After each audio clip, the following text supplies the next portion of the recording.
Empiezo la canalización, ¿vale? Y vamos a canalizar directamente a Noriel. Y vamos con ello, venga, Adri.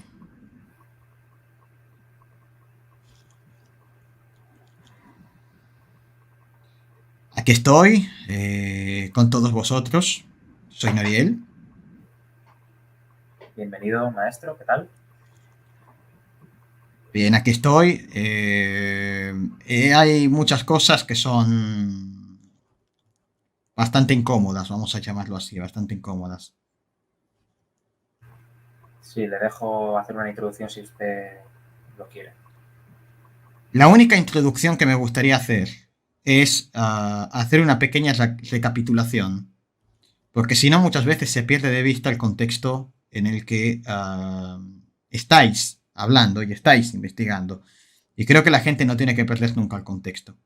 Es decir, esta invasión, que se le ha denominado invasión en territorio occidental, o que se ha denominado maniobras militares u operación especial en territorio ruso, realmente obedece a la palabra guerra. Obedece a la palabra guerra. Y como toda guerra, se sufren de cosas muy, muy, muy duras. Se han encontrado muchas fosas comunes. Muchas fosas comunes. No únicamente en aquello que ya preguntasteis, que tiene que ver con Bucha, sino en muchos otros territorios. Son masacres de guerra que realizan tanto un bando como el otro bando. Es decir, es una guerra en toda regla. Invasión. Es cierto que hay una ocupación de un país sobre otro, pero no se trata de una ocupación de un país sobre un país en paz, como muchas veces se están vendiendo en determinada propaganda. Ucrania es un país descompuesto desde hace muchísimos años. Y es un país con muchísima cantidad de corrupción. Una cantidad terrible de corrupción. Hay que entender, y esto es así tal cual, y esto hay que entenderlo bien, ¿vale? Que en Ucrania hay bases clandestinas, no solamente de producción y de difusión de drogas, sino también de armamento. Y no únicamente de armamento y de drogas, sino que lo peor de todo, hay laboratorios bioquímicos, biológicos, que muchos, si bien obedecen a determinados estados políticos, y en algunas ocasiones incluso Estados Unidos ha estado trabajando en estos laboratorios, ¿vale? Para que lo imaginéis, no solo los rusos, sino también Estados Unidos ha estado trabajando en estos laboratorios desde hace ya un tiempo solo Estados Unidos por razones obvias, pero la realidad es que hay laboratorios clandestinos de empresas que son fraudulentas y que son clandestinas. Estamos hablando de empresas privadas que fabrican y luego comercian, trafican y venden patógenos peligrosísimos, preparados a las distintas potencias. Esto se ha vendido a países como China o a países como Estados Unidos. Y estamos hablando de, insisto, empresas privadas que venden estos patógenos a un precio elevadísimo y, lógicamente, a un coste de tiempo mucho más bajo que lo que necesitarían a nivel de recursos e infraestructuras estas grandes potencias para fabricarlos. Entonces, era un proveedor de armas químicas y biológicas. Esto es así también. Y esto muchas veces no se cuenta. O sea, la corrupción era infinita en este país antes de la invasión, antes de la ocupación.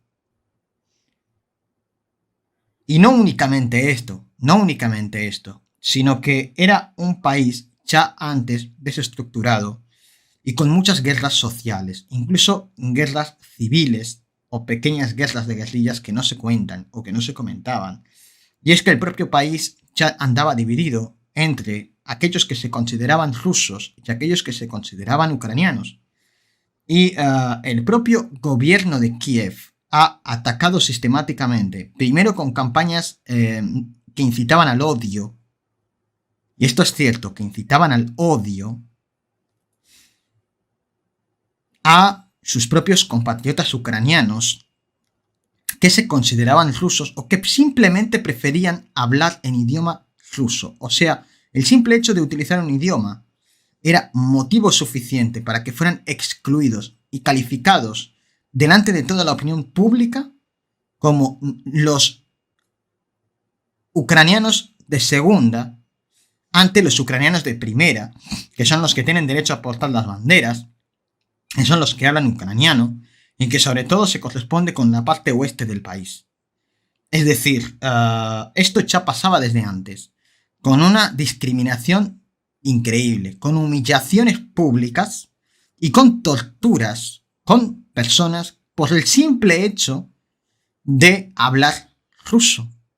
Por supuesto que todo esto se recrudece todavía más cuando comienzan a crearse grupos separatistas y comienzan a crearse rencillas con el propio gobierno de Kiev, que decide eliminarles de todos los recursos básicos y que comienza incluso a atacar con parte del ejército suyo a estos ciudadanos inocentes, provocando bajas sensibles, provocando auténticas barbaridades. Estamos hablando de 2014, o sea, estamos hablando de mucho tiempo antes de este conflicto, que este conflicto no es de ahora, ahora se ha tornado internacional, pero es un conflicto que existe a nivel nacional desde hace mucho tiempo y que realmente Rusia ha entrado en un país en el que la mitad del país es o tienen origen o tienen raíces o quieren ser rusos o que incluso ya tenían pasaporte ruso o incluso ya tenían apoyos y subvenciones y pago de las pensiones rusas. Es decir, se trata de un país en conflicto mucho antes de esto que se está vendiendo como conflicto, como invasión. Pero esto también se tiene que escuchar, porque esto es así, sin justificar para nada ninguna guerra, que no es algo que interese en planos de luz. Sí hay que contextualizar nuevamente y colocarlo en el punto de mira de que todo el mundo esté informado, porque sé que el 99% de personas que me van a escuchar están contaminadas por la propaganda occidental. Y no estoy intentando hacer propaganda pro-rusa, que sé que luego este queridísimo receptáculo va a recibir las consecuencias. Pero está en mí tener que compensar, equilibrar la balanza, explicando el otro lado, que también es cierto, que también es cierto. Y Rusia, por supuesto, intentar recuperar el control de algunas zonas que consideran que son rusas, que además tienen unos elementos indispensables, todo lo que tiene que ver con los recursos naturales, indispensables para ellos, además de lugares estratégicos de control. Además de todo esto, estamos hablando de que Rusia conoce muy bien que atacar Ucrania significa que la OTAN no va a entrar en guerra. Y esto les daba una facilidad táctica que no podían lograr si atacaban otros países, como podían ser Suecia, como podía ser Noruega o Finlandia, o como podían ser algunos países bálticos. O sea, sabían perfectamente que atacar Ucrania les daba cierta impunidad, sabiendo que la opinión se iba a dividir, como siempre ocurre en tiempos de guerra.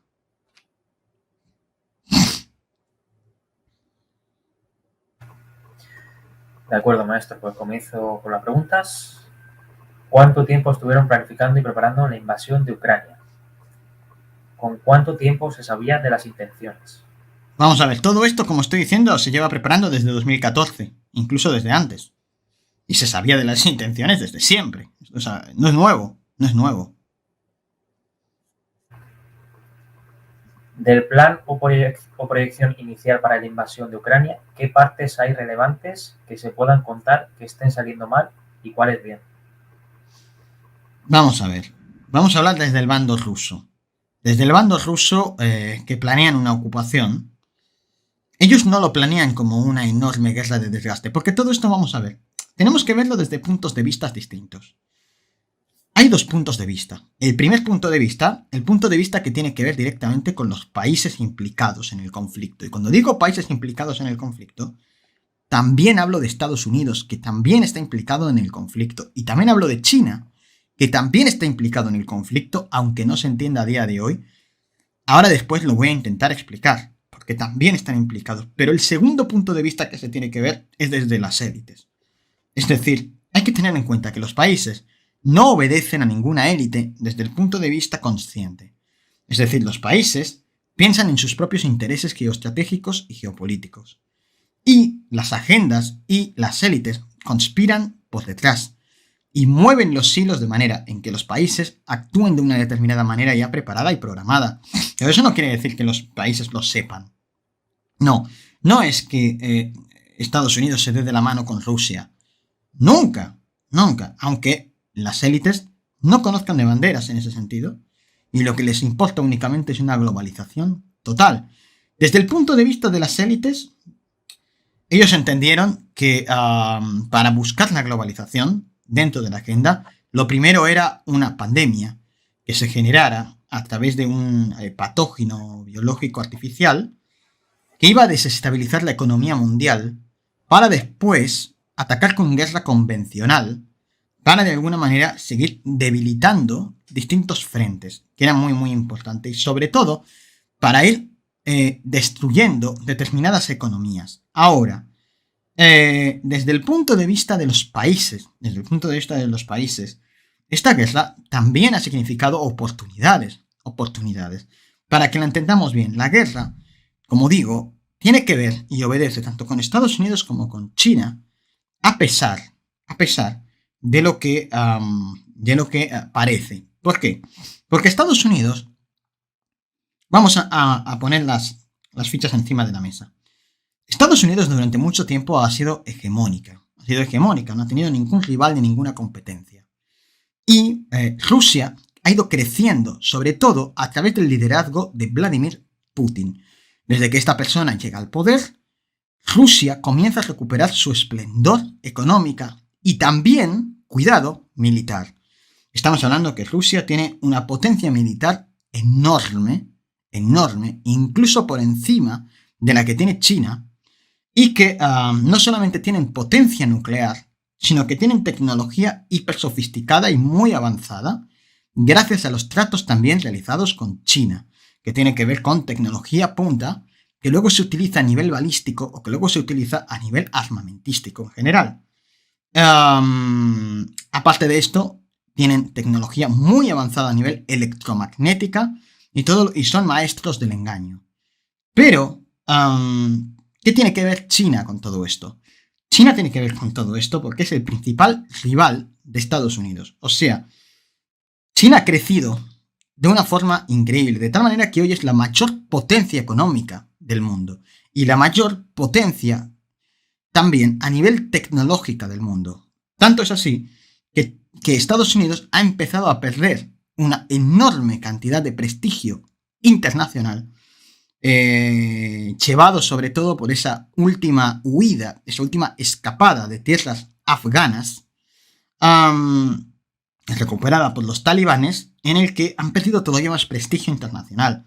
Esto unido a que han sufrido los azotes de la pandemia de forma mucho más agresiva que lo que ha sido China propiamente, a pesar de que el virus apareciera originalmente en Wuhan. Esto lleva a que Estados Unidos necesita comenzar una guerra para fortalecerse en el plano económico, para fortalecer el dólar, que es la gran potencia para Estados Unidos, el gran pilar para Estados Unidos. En el momento en el que Estados Unidos se potencia con el dólar, y esto se consigue ¿cómo? Provocando una guerra convencional, que es lo que a ellos les interesa, por varios motivos, buscando un tercer escenario.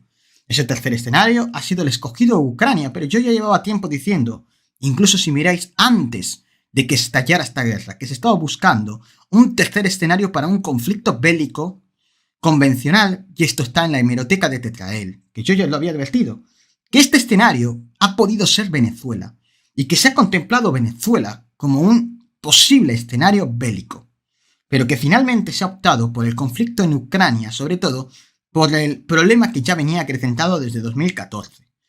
Este tercer escenario que se ha escogido en el continente europeo no es aleatorio.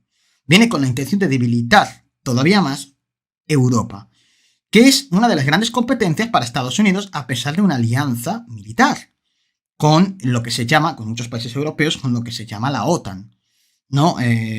O la Alianza Atlántica. Pero que realmente, a nivel económico, Europa significa un competidor nato para los Estados Unidos también, con un gran poderío. Pero Europa fue muy golpeada, muy golpeada por el azote del COVID también, por la pandemia. Fue muy golpeada. Estando tan débil, Estados Unidos sabía que si buscaban un conflicto que se volviera internacional en territorio europeo, esto iba a empobrecer todavía más esa economía europea y esto los iban a favorecer, sobre todo para provocar una inflación y para potenciar el dólar. Y así es como se ha buscado, por eso se escogió Europa en lugar de Venezuela. Con todo esto, ¿qué es lo que busca Estados Unidos? No solo empobrecer a un rival directo económico como es Europa, sino sobre todo generar un desgaste y un empobrecimiento en la reputación por parte de los rusos. Es decir, a nivel de reputación, estaremos de acuerdo que Rusia está siendo muy afectada, así como también se le está desgastando a nivel económico y a nivel bélico, es decir, a nivel militar. Y, por otra parte, esto está generando un desgaste importante en un aliado natural de China. Por lo tanto, era muy buscado por los Estados Unidos. China, por el contrario, no le conviene un conflicto armado, un conflicto convencional bélico. Y si actualmente se mantiene el equilibrio, es porque China no le interesa una guerra convencional, porque a nivel militar no están tan avanzados como los Estados Unidos. Entonces saben que en una guerra convencional no tienen nada que ganar. Y los Estados Unidos, que habían perdido poder económico, saben que la única manera que tienen de ganar y de recuperar el reinado, de recuperar la corona, de recuperar el poder del imperio, es con una guerra convencional. Provocando una guerra convencional se produce un efecto llamada en la creación de armamento, en el que Estados Unidos son los principales proveedores y los que están más preparados para suministrar armamento de un poderío, digamos, de mayor sofisticación tecnológica. Y esto hace que haya una mayor venta, lógicamente, de armamento que favorece los intereses económicos de Estados Unidos. De la misma manera que está debilitando, como digo, ese potencial económico de China, que no tienen esa capacidad para vender armamento. No armamento, por lo menos convencional, sí armamento biológico o químico, pero no es con estas armas con las que se están jugando en la guerra. Por lo que ahora mismo, lógicamente, a los ucranianos no les interesa esto. Les interesan las armas que Estados Unidos le puede vender. Con lo cual, están desgastando muchísimo a Europa, desgastando a Rusia, incluso desgastando indirectamente a China. Por lo tanto, esto le interesa a Estados Unidos y era algo que en su agenda estaba prevista. Como digo, que no tiene nada que ver con la agenda de las élites, a las que también le interesaba. Pero a Estados Unidos le interesa y mucho este conflicto y está siendo el gran beneficiado de este conflicto. Por lo cual, potencia el odio hacia Rusia y potencia que Ucrania se defienda. Cuanto más se defienda Ucrania, más se fortalece el imperio de los Estados Unidos. Entonces, interesa que la guerra se alargue, y cuanto más se alargue, más van a beneficiar a Estados Unidos, que se recrudezca, que Putin haga declaraciones complicadas. Todo esto le va como anillo al dedo a los Estados Unidos. Y ellos, mientras tanto, no toman parte directa, por lo cual no se desgastan a nivel militar. Mientras que el mayor rival militar se está desgastando. O sea, por ahí parte toda la estrategia. Y todo esto para comprender un poquito cómo funciona, ¿no? Lógicamente a Rusia también le interesa el conflicto porque saben que anexionando territorios van a mantener alejados a la OTAN de distintos territorios. Y lo voy a dejar aquí por ahora. Voy a dejar descansar el receptáculo, porque esta introducción inicial creo que es muy importante, y esta primera pregunta respondida es muy importante, para que se contextualice todo. Y a partir de aquí nacen seguramente las respuestas al resto de preguntas más puntuales y más concretas. Hasta todo momento y nos vemos ahora. Gracias, maestro.